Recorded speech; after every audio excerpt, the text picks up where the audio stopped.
कथेचे नाव जीवनापासून मृत्यूपर्यंतचा प्रवास. माझे वडील. एका आयुष्याचा संघर्ष आणि शेवटचा निरोप. लिहिणार संतोष सुरेश पाटील. स्वर्गीय श्री सुरेश शंकर पाटील. राहणार पळासरे, सिम, तालुका चाळीसगाव, जिल्हा जळगाव. या मातीत जन्मलेले, पण आयुष्यभर कष्टाच्या ज्वाळांमध्ये तपून सुलाखून निघालेले एक खरे योद्धा. लहानपणापासूनच परिस्थितीशी दोन हात करत त्यांनी आयुष्य जगायला सुरुवात केली. घरची जबाबदारी, कुटुंबाची चिंता, म्हणूनच त्यांनी स्वप्नांची नगरी मुंबई गाठली. पण मुंबईने त्यांना सुरुवातीला काहीच दिलं नाही. काम नव्हतं, आधार नव्हता, पण जिद्द होती. एका सिंधी मालकाकडे त्यांना गाड्या धुण्याचं काम मिळालं. त्या प्रत्येक गाडीवर पडत असलेल्या पाण्याच्या थेंबांमध्ये त्यांच्या घामाचा सुगंध येत होता. त्यांच्या प्रामाणिकपणावर खुश होऊन त्या सिंधी मालकाने त्यांना गाडी चालवायला शिकवली. आणि इथूनच त्यांच्या आयुष्याला एक वेगळीच दिशा मिळाली. लवकरच ते BST मध्ये वाहन चालक या पदावर रुजू झाले. पण त्यांनी केलेली आपली पहिली सुरुवात ते कधीच विसरले नाही. दिवसा बस आणि रात्री टॅक्सी. झोप कमी, कष्ट जास्त, पण चेहऱ्यावर नेहमी समाधान. वडिलांचा विवाह झाला. माझी आई शोभा सुरेश पाटील. राहणार दोंडाईचा, तालुका शिंदखेडा, जिल्हा धुळे, यांच्याशी. भायखळा येथे आजोबांच घर होते. तिथे वडिलांचा नवीन संसार सुरू झाला. माझे काका काकू, त्यांची मुले व माझे आई वडील, आम्ही सगळे जण एकत्र राहत असो. तिथेच आमच्या 4 भावंडांचा जन्म झाला. पण नशिबाने पुन्हा एकदा त्यांची परीक्षा घेतली. काही कारणास्तव त्यांना ते घर सोडावं लागलं आणि आम्ही जोगेश्वरी, शंकरवाडी येथे 10 बाय 10च्या छोट्याशा खोलीत राहू लागलो. घर भाडे तत्वावर होते, पण त्या छोट्याशा खोलीत एक मोठं कुटुंब राहत होतं. माझे आई व वडील, मोठी बहीण वंदना, मोठे भाऊ सचिन व मोठी बहीण कविता आणि सगळ्यात लहान मी, संतोष. आणि गावाहून आलेले आमचे दत्ता आबा, म्हणजे माझ्या वडिलांचे सख्खे भाचे. असा आमचा छोटासा परिवार आनंदाने एकत्र राहत होता. 1995 साली झालेल्या दंगलीत आमचे घर जळून गेले. त्या आगीत फक्त भिंती जळाल्या नाही, तर आमची स्वप्न, आमच्या आठवणी, आमचे आयुष्य, सगळं काही जळून गेलं.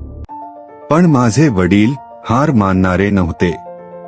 माझी मोठी बहीण वंदनाताई यांनी वडिलांना धीर दिला व बोलली, आपलं घर हवे, छोटे का असेना पण स्वतःच हवे. आणि मग आम्ही कांदिवली, पूर्व भीमनगर येथे एक घर विकत घेतलं. ते घर छोटे होते, पण आमच्यासाठी तेच स्वर्ग होतं. तिथेच आमच्या आयुष्याचे सुंदर क्षण घडले. वंदना यांचा विवाह दत्तात्रय बापूराव महाजन यांच्याशी झाला आणि त्यांच्या लहान भावाशी, म्हणजेच माझे दाजी दीपक बापूराव महाजन यांच्याशी आमची बहीण कविता यांचा विवाह झाला. काही वर्षानंतर कविता यांचे पती, म्हणजे माझे दाजी यांचं आजाराने दुःखद निधन झालं. पण जाण्याआधी त्यांची आठवण म्हणून माझ्या बहिणीला एक मुलगी झाली. तिचं नाव पूजा. काळ पुढे सरकत गेला. आमचा परिवार वाढत गेला. आम्ही एकत्र राहू लागलो.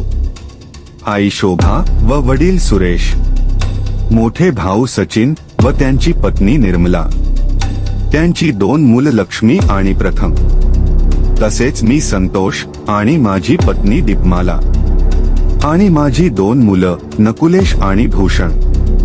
असा आमचा हसता खेळता परिवार.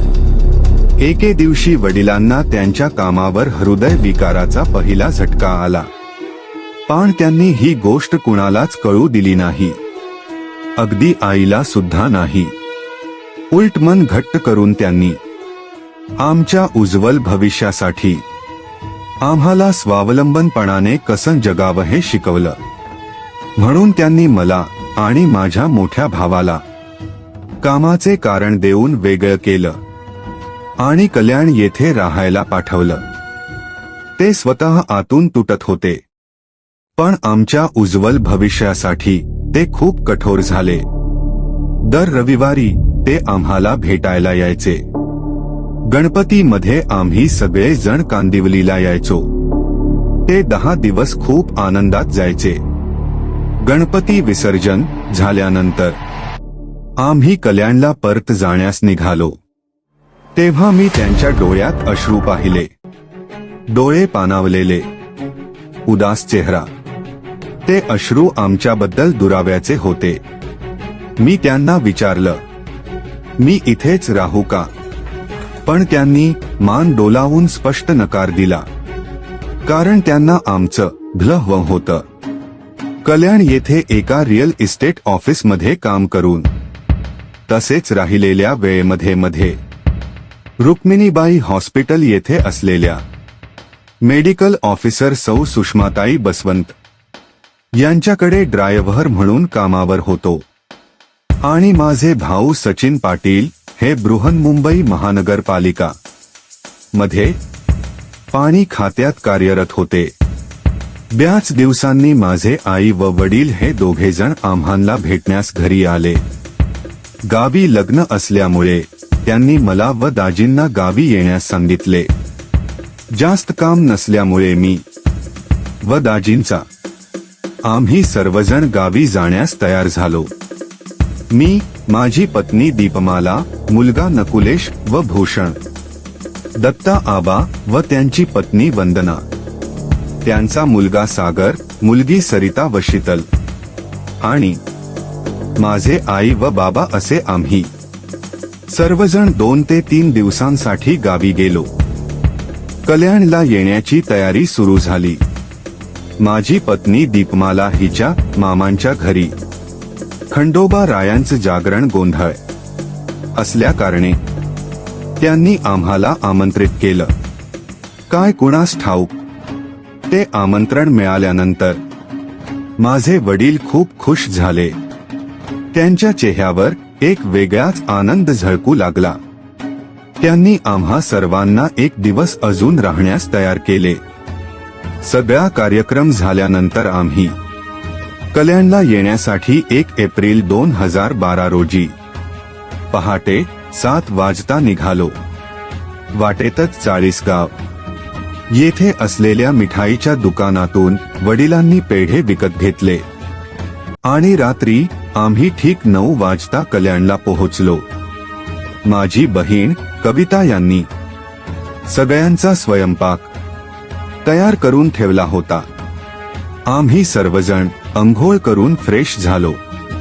सगळ्यांनी सोबत जेवण केलं. तेवढ्यातच माझे मोठे भाऊ, वहिनी व त्यांची 2 मुले असा त्यांचा पूर्ण परिवार आम्हाला भेटण्यास आला. बराच वेळ बसून आम्ही खूप गप्पा मारल्या. वडिलांनी चाळीसगाव येथून आणलेले पेढे सर्वांना खायला दिले, कारण त्याच दिवशी 2 एप्रिल 2012 रोजी माझा मुलगा नकुलेश याचा वाढदिवस होता. ते पेढे खाऊन आम्ही सर्वांनी तो आनंद साजरा केला. बराच वेळ झाला होता. मी व माझी पत्नी, नकुलेश आणि भूषण आम्ही आमच्या घरी जाण्यास निघालो. माझे वडील त्या दिवशी खूप खुश होते. पण काय माहित, माझे वडील आम्हा सर्वांना मुक्कामी राहण्याचा आग्रह करत होते. पण मी त्यांना सकाळी लवकर येईन असं बोलून आम्ही सर्वजण माझ्या घरी आलो. तीच माझी शेवटची चूक ठरली आणि तो काळाचा दिवस आला. 2 एप्रिल 2012 वार शनिवार, हनुमान जयंती. काय माहित, तो आमचा शेवटचा आनंद ठरेल. सकाळ झाली. मी माझ्या कामासाठी बाहेर पडलो. मला माझ्या बाईकमध्ये पेट्रोल भरायचे होते. पेट्रोल भरायला जाताना माझ्यासोबत माझी वहिनी आणि त्यांच्या भावाची पत्नी प्रियंका ही 7 महिन्याची गरोदर होती. मी त्यांना डॉक्टरांकडे सोडले आणि मी तिथून निघून गेलो. थोड्या वेळाने माझी भाची सरिता हिचा मला फोन आला. फोन वारंवार वाजू लागला. मी बाईक चालवत होतो, त्यामुळे मला लवकर फोन उचलता आला नाही. शेवटी मी फोन उचलला आणि एक किंकाळी माझ्या कानी पडली.